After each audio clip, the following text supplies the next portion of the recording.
Bom dia a todos. Quero cumprimentá-los nas pessoas do nosso querido presidente, Luiz Carlos Abrita, da nossa querida professora Regina, da professora Márcia, e, enfim, abraçá-los a todos. Me sinto melhor falando de pé, não é? E me foi dada a incumbência hoje de uma palavra sobre o simbolismo do sertão. Esse é um tema que aparentemente remete à literatura. E é verdade, remete sim. Mas remete a muito mais também. Porque, afinal de contas, falar de sertão parece ao mesmo tempo longínquo e próximo. De tal forma que se torna necessário definir o que é o sertão, ou, se o sertão for mais de um, a que sertão nos referimos? Bom, não vamos passar a uma discussão sobre a etimologia da palavra, mas essa palavra já existia antes de 1500. Então vamos falar do sertão em termos de Brasil. Ótimo. Se vamos falar do sertão em termos de Brasil, temos a curiosidade de reconhecer que o sertão do Brasil já era referenciado não com esse nome, mas pelo menos imaginado no Tratado de Tordesilhas. Afinal de contas, duas grandes nações de navegadores dividiram o mundo desconhecido e o Papa chancelou. É uma divisão do desconhecido, que coisa arrojada, que coisa difícil. Mas foi feita em 1492, o ano do descobrimento da América, e curiosamente, pelo menos para portugueses e espanhóis, o Brasil estava ignorado, não existia, embora os franceses já estivessem por aqui comerciando com os nossos indígenas, o chamado pau-brasil. Mas isso é uma outra história, né? A França tropical existiu no século XVI, ali no Rio de Janeiro. E Villegagnon dá seu testemunho sobre isso. Mas o que importa agora é pensar que os franceses vieram comerciar, mas os portugueses vieram colonizar. E vieram colonizar numa região que lembra muito Pangeia, porque, afinal de contas, era um encaixe da América com a África. E exatamente ali, pensando tratar-se de uma ilha, deu-se o nome de Terra de Santa Cruz, inicialmente. Bem, mas afinal de contas, e cadê o sertão? O sertão, nesse momento, ele é puramente geográfico e imaginário, porque sertão será tudo o que não é beijado pelo mar. Se não é litoral, é sertão. E sertão é desconhecido, sertão é ignoto, sertão é perigoso. É tudo o que não se sabe e sobre o que se fantasia. Sertão é isso, neste momento. Mas a história vai seguindo. E se é verdade que a história dá seus passos adiante, a língua também dá seus passos adiante, e os portugueses, vindo para colonizar, penetraram o sertão e enxergaram várias coisas. A princípio, o contato com tupis, a necessidade de formular uma língua, uma comunicação, né? Surgiu um tupi litorâneo. Surgiu também o chamado português crioulo. Crioulo no sentido de que a adaptação local com simplificação de um idioma para efeitos de uma comunicação elementar. Daí ser chamado português crioulo. Isso não tem nenhuma vinculação com o escravismo.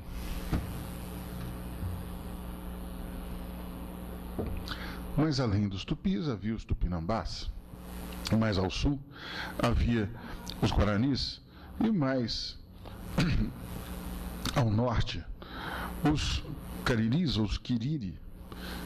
E bem ao norte, ainda outros no Maranhão e Grão-Pará. E aprofundando, outros ainda.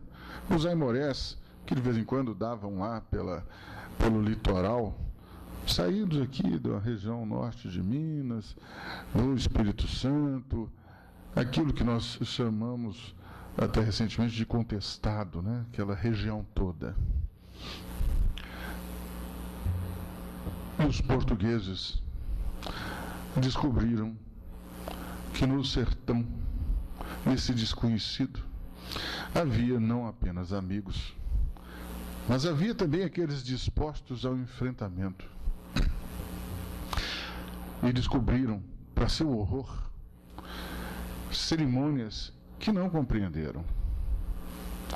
Cerimônias que incluíam a antropofagia.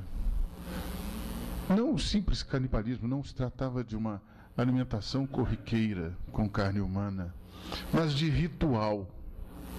Ritual de morte e consumo para assimilação das virtudes do inimigo valoroso. Bem, mas em isso tudo acontecendo, a comunicação mais elementar, que é a comunicação da miscigenação, aconteceu. E o ingresso pelo sertão aconteceu com o nascimento de mamelucos, os filhos de portugueses com as índias brasileiras. E linguagens foram desenvolvidas. Não à toa se diz a língua que aprendemos originalmente em casa de língua materna. Né? Por quê? Porque a primeira linguagem que aprendemos é com a mãe. E surgia a coisa muito interessante de que filhos de portugueses não falavam português. Falavam a língua de sua mãe. Mas se comunicavam com os patrícios, com os originários de Portugal. Esse aprofundamento em terras, teoricamente, deveria obedecer ao Tratado de Tordesilhas.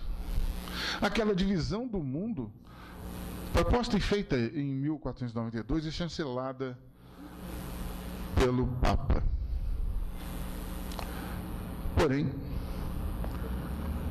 como medir isso? Se fôssemos observar rigorosamente o Tratado de Tordesilhas, uma parte de Minas Gerais não seria Minas Gerais e nem seria Brasil. Isso nos indica que os portugueses fizeram o tratado para jamais obedecê-lo. Porque não é possível também confinar as relações humanas, como dão testemunho as nações africanas no século XX. Né? Não é possível confinar as relações humanas, mas é possível admirá-las. E admirando-as, estendê-las, isso é o que há de melhor.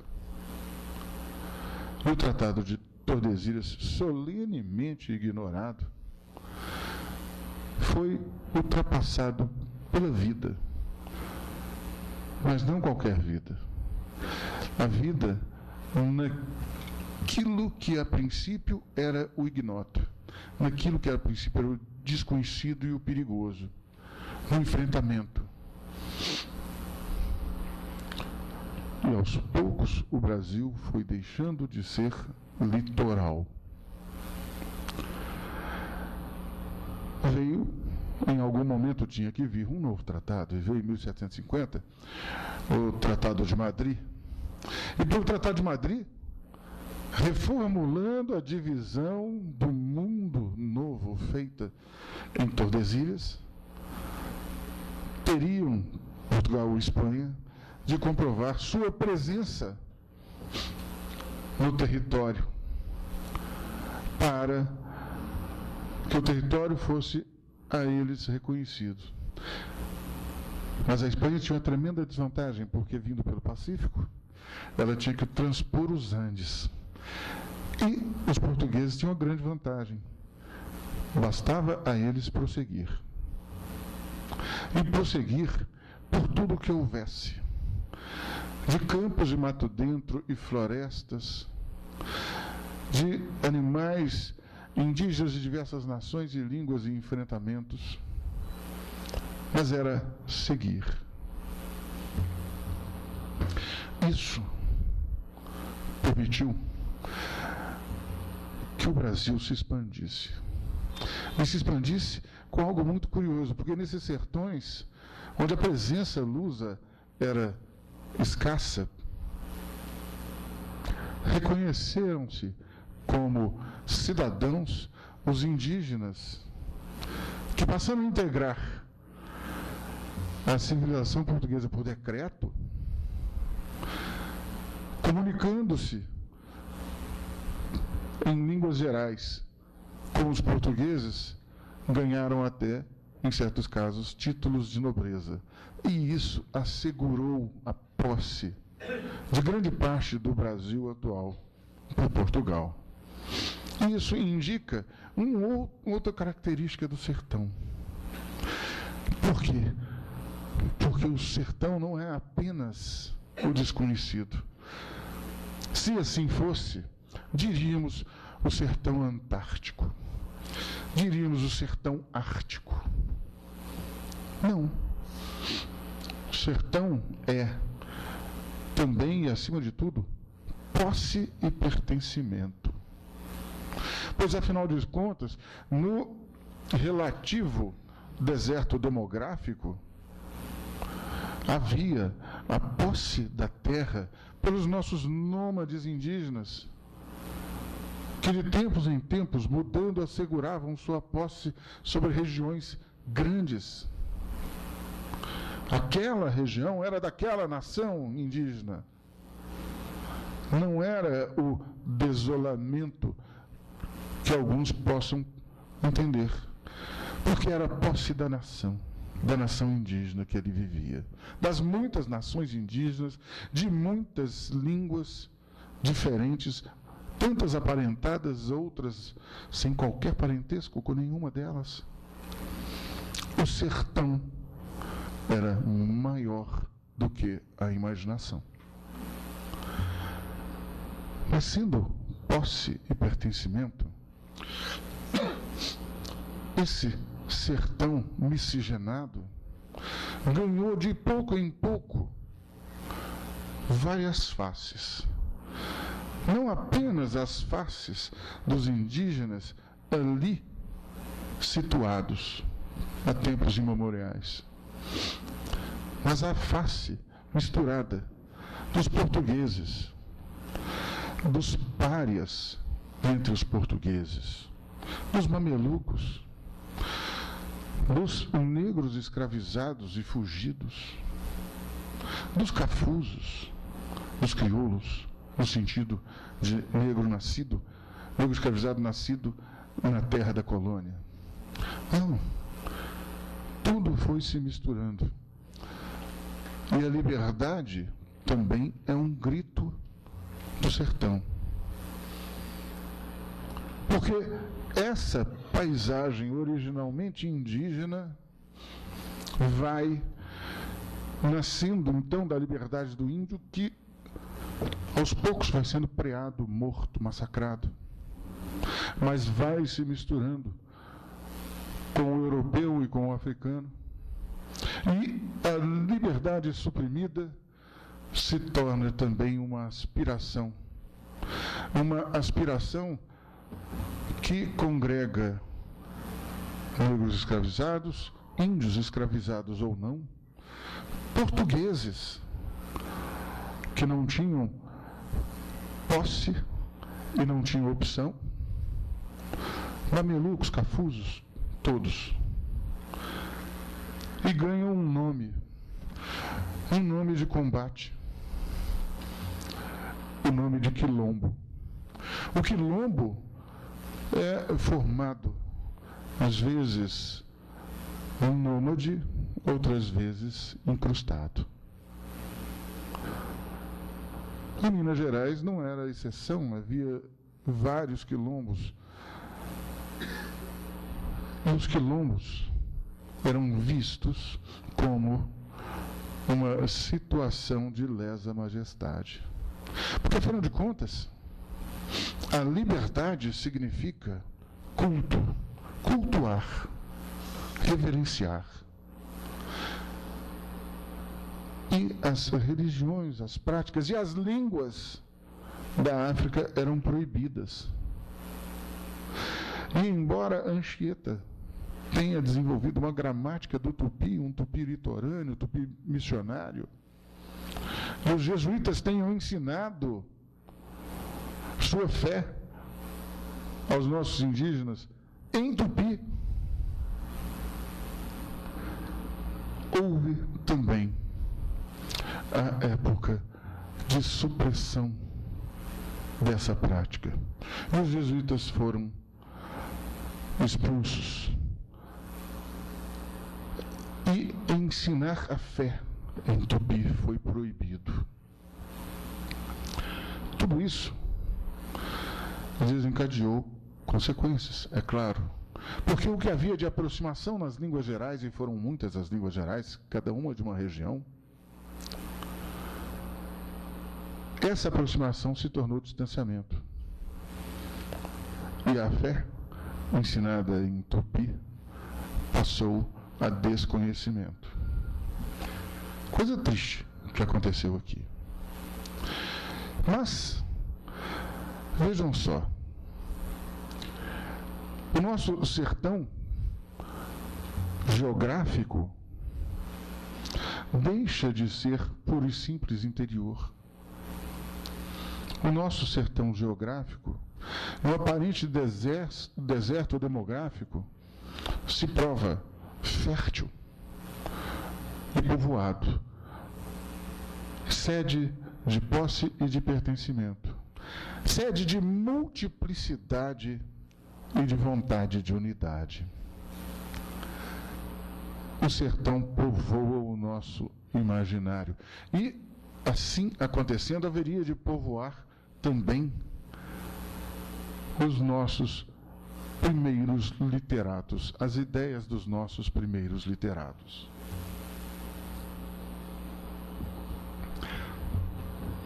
O sertão então deixa de ser mato ou campo, floresta e perigo. Ele tem características que são diversificadas, como diversificado é o território nacional. E para falar só de Minas Gerais, vamos ver que Afonso Arinos, o primeiro, com o mesmo nome na mesma família, em Rosas de Ouro se refere aos sertões do sul de Minas. E vamos ver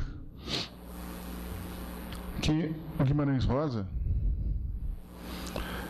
cita os outros sertões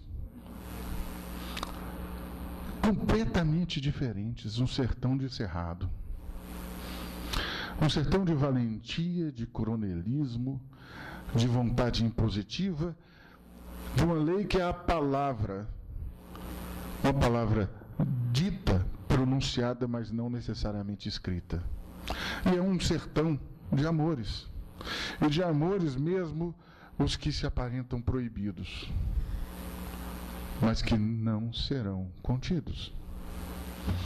Ora, o sertão ele é então ao mesmo tempo geográfico, literário, imaginário.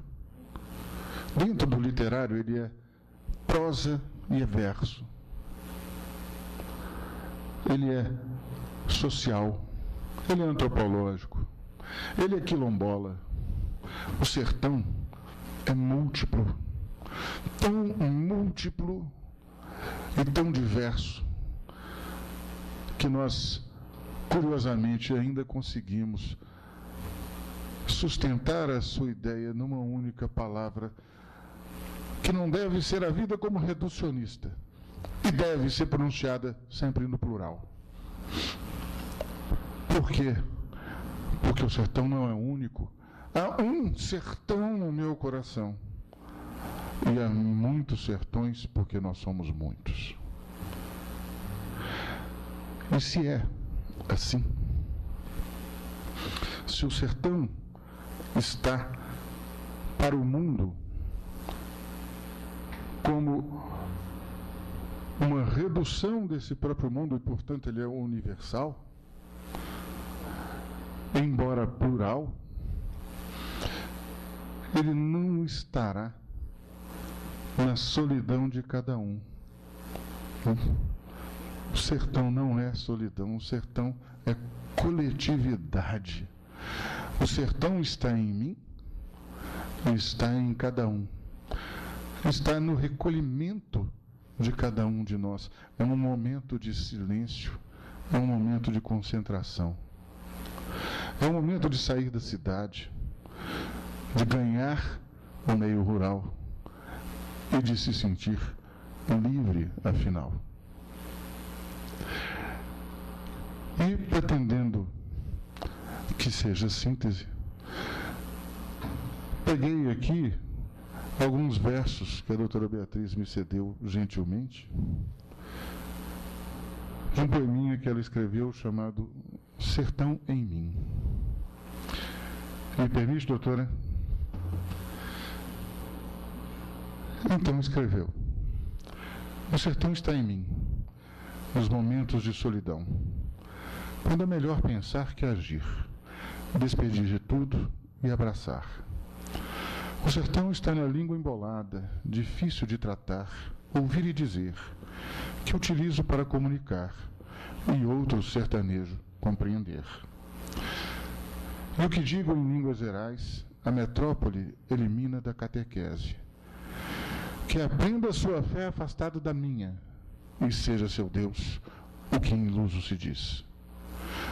De longe em longe, diferente se faz, em pronúncia e maior na escrita A. Ouvindo de perto, tudo é novo, reage com temor, espanto e pudor. O sertão em mim é linguageiro, é maravilha das terras isoladas do interior. Enfrentamento, dor, acasalamento e amor. Coragem, sensibilidade, retorno e paz. Muito obrigado.